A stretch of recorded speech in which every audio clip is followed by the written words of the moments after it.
Hi, this is Ridea Keeping It Real, and we are reading through the Bible with the Good News Bible, and we're on the Apocrypha books. We're on Second Maccabees.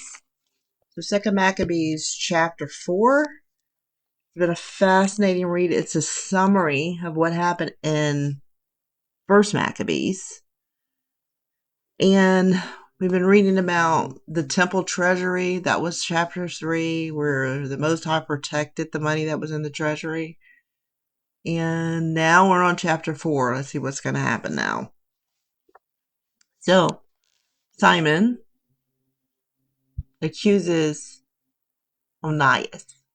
But Simon, mentioned earlier as one who informed Apollonius about the money and brought trouble on the nation, also lied about Onias, claiming that he was responsible for the attack on Heliodorus and for the difficulties that followed. He dared to accuse Onias of plotting against the government. Onias, who not only had made donations to Jerusalem and had protected the temple, but who was eager to see that all our laws were obeyed. Apollonius, son of somebody, the governor of Greater Israel. That somebody is probably important. Did that? Menias, the governor of Greater Syria, encouraged Simon in every evil thing he did. Yeah, so this son encouraged Simon in every evil thing that he did. And Simon's opposition finally grew so strong that one of his trusted followers committed several murders. Onias realized how dangerous the situation had become, so he went to the king, not for the purpose of making accusation against his fellow countrymen, but for the common good of all Israelites, both in their private and public lives. He realized that without the king's cooperation, there was no hope for peace, and Simon would keep on with his foolishness. Okay. Jason introduces Greek customs. So later, when King Seleucus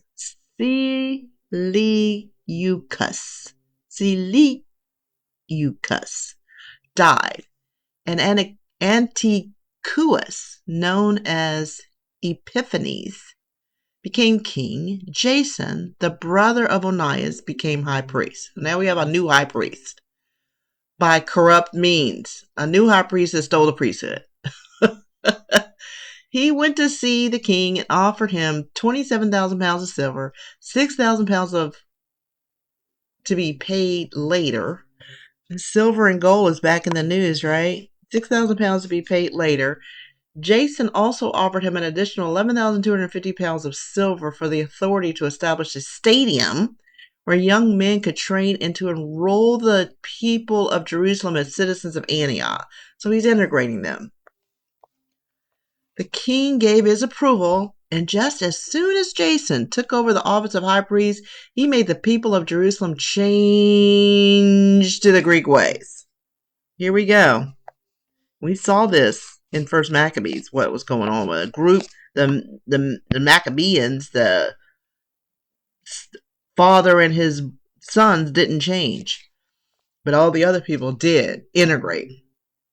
He began by abolishing the favors that John had secured for the Israelites from previous Syrian kings. John was the father of the Apollonius, who later went to Rome to make an alliance and to establish ties of friendship. Jason also did away with our Israelite customs and introduced new customs that were contrary to our law. Like instead of the Sabbath, Sunday worship. Think about it from our point of view, all the things that we had been doing before we knew that they were wrong. With great enthusiasm, he built a stadium near the Temple Hill and led our finest young men to adopt the Greek custom of participating in athletic events. Wow, that's deep. Are you telling me that all these basketball and football is Greek custom? Because of the unraveled wickedness of Jason, the ungodly and illegitimate high priest, the craze for the Greek way of life and for foreign customs reached such a point that even the priests lost all the interest in the sacred duties. They lost interest in the temple sacrifices and neglected the sacrifices. Just as soon as the signal was given, they would rush off and take part in the games that were forbidden by our law. What? Ooh.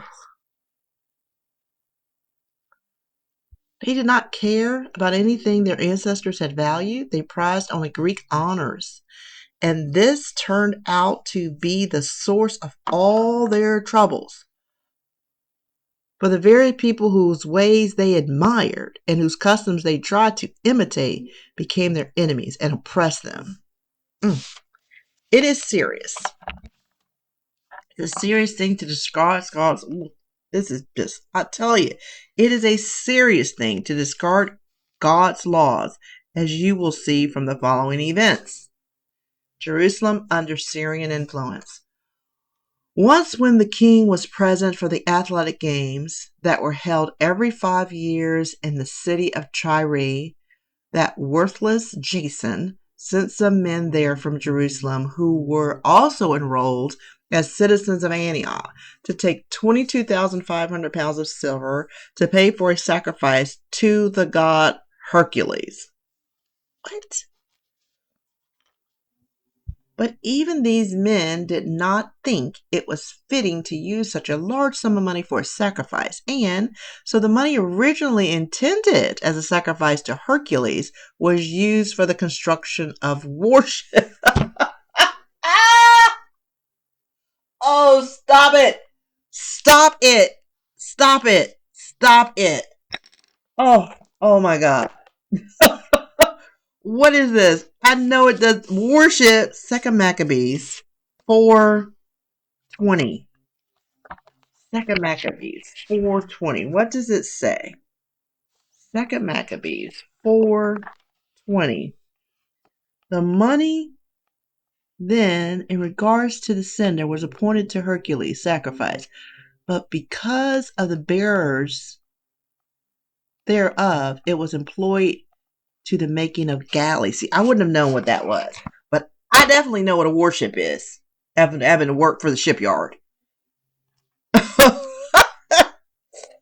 Oh my goodness. Oh, stop. Okay. I mean, basically, I can't even read it all before commentary because I'm reading today. The headlines of today. So instead of taking care... Oh, okay. Keep going. When Apollonius, son of... This is probably important words because I never can say it. Miniatus was sent to Egypt to attend the crowning of Philometor as king. Antiochus learned that Philometor was opposed to his policies. Antiochus became concerned about the security of his own kingdom, so he went to Joppa and then on to Jerusalem.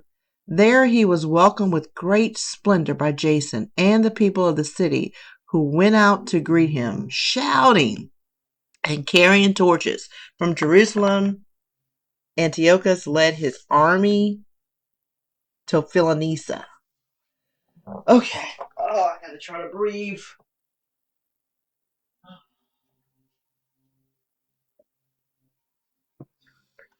All right. Menelaus becomes high priest. 3 years later, Jason sent Menelaus, brother of the Simon mentioned earlier, to take some money to the king and to get the decision on several important matters.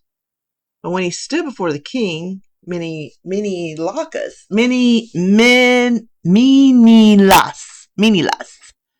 impressed him with his show of authority and offered 22,500 pounds of silver, more than Jason had offered, from his appointment to the office of high priest. So basically, they're buying the priesthood. As a result, Menelaus returned to Jerusalem with papers from the king confirming him as high priest, but he possessed no other qualifications. He had the temper of a cruel tyrant and could be as fierce as a wild animal. So Jason, who had cheated his brother, just disgusting to me, cheated his brother out of the office of high priest, was now forced to flee to the land of Ammon. Menelaus continued to be high priest, but he never paid any of the money he had promised the king. However, so Struss, I feel like I need to put all these names down and the relationship to each of them. I might do that. I might ask ChatGPT to do that for me.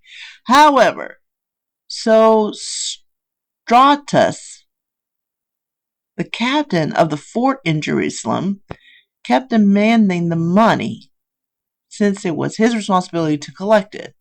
So, finally, 2 men were summoned to appear before the king concerning the matter.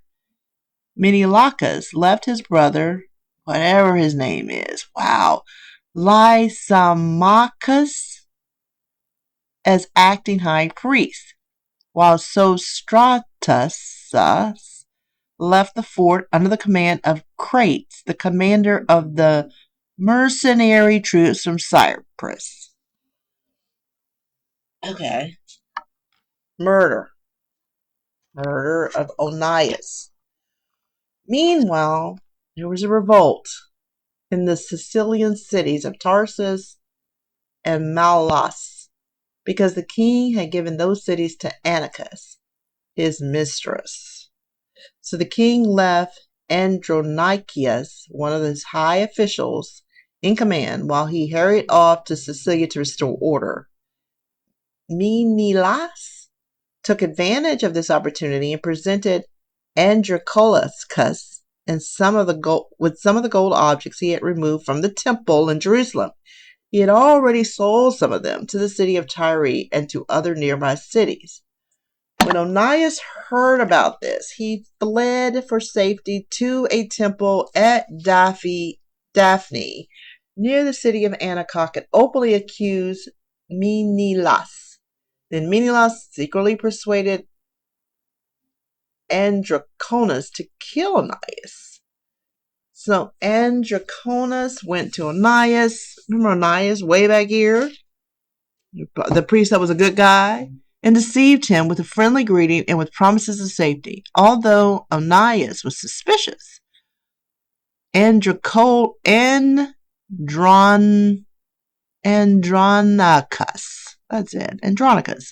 finally lured him away from the safety of the temple and immediately murdered him in cold blood.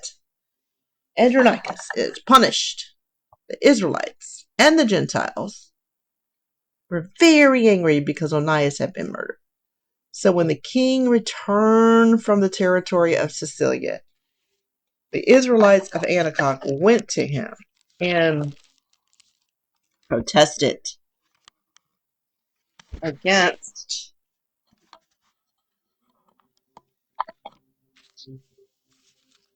the senseless killing. Many Gentiles felt the same way about the crime. King Antiochus was deeply grieved and was so filled with sorrow that he was moved to tears when he recalled the wisdom and self-control that Onias had shown throughout his life.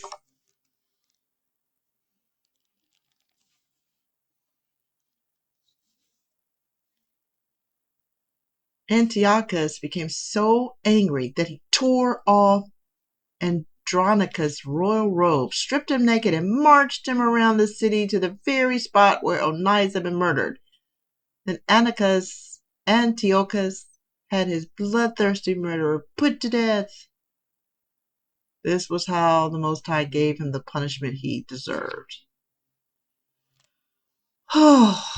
Lysimachus is killed. Meanwhile, after all that, with the support of his brother Menelaus, Lysimachus had on numerous occasions robbed the Jerusalem temple, and had taken many of its gold objects.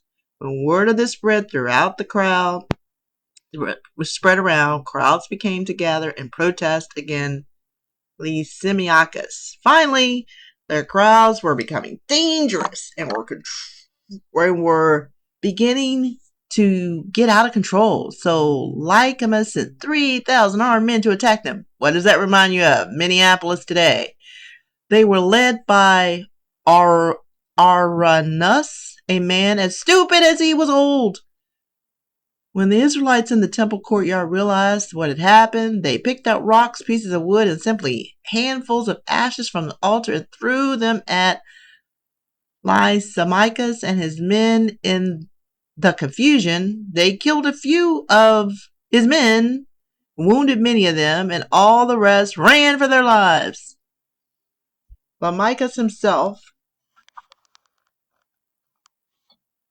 that temple robber, was killed near the temple treasury. Okay. Menelaus is brought to trial. Because of this incident, Menelaus is brought to trial. When the king came to the city of Tyre, the Jewish authorities in Jerusalem sent 3 men to bring charges against Menelaus. When Menelaus saw that he was losing the case, he offered Ptolemy, son of Dorymenes, a large bribe to persuade the king to decide in his favor. Ptolemy then asked the king to go outside to the courtroom with him and as though to get some fresh air, and there he persuaded him to change his mind and declare Menelaus innocent of the charges against him. So Menelaus was set free, although he had caused the trouble. But the 3 men with whom even the cruel Scythians would have declared innocent were sentenced to death. The 3 men had spoken in defense of Jerusalem, its people, and the sacred objects stolen from the temple, but they were quickly and unjustly executed. Some of the people of Tyre, however, showed their disgust with this crime and their respect for these men by giving them a splendid funeral. Menelaus stayed on in his position because of the greed of those in power. He grew more evil every day and became the worst enemy of his own people. Okay. How much is chapter 5? Let's just push through chapter 5. Visions of a battle. I can't push through chapter 5. I want to push through chapter 5. But it's just so deep and dense and just do it. Visions of a battle. So, about this time, Antiochus IV made a second attack against Egypt. For nearly 40 days, people all over Jerusalem saw visions of cavalry troops in gold armor charging across the sky. Oh, imagine this, man. Charging across the sky for nearly 40 days. There's that 4 and 40. Plays out a lot in the Bible.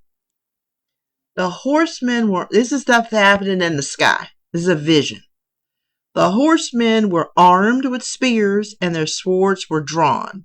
They were lined up in battle against one another, attacking and counterattacking. Shields were clashing. There was a rain of spears and arrows flew through the air, all the different kinds of armor, and the gold bridles on the horses flashed in the sunlight. Everyone in the city prayed that the visions might be a good sign. Jason attacks Jerusalem.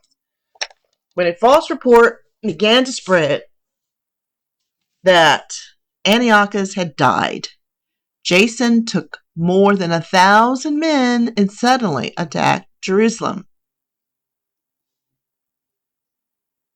They drove back the men stationed on the city walls and finally captured the city. I think I'm going to stop here. I'm going to pick back up on 5. I do need to understand who all these people are before I read further. It's too many people doing too many things. I can't keep up with who's who and what's what and what just happened. So I may not even upload this video. If I do upload this video, I'm going to upload a video after I have done a little bit of research with ChatGPT about what I just read. So with that, until next time, it's Ridea keeping it real.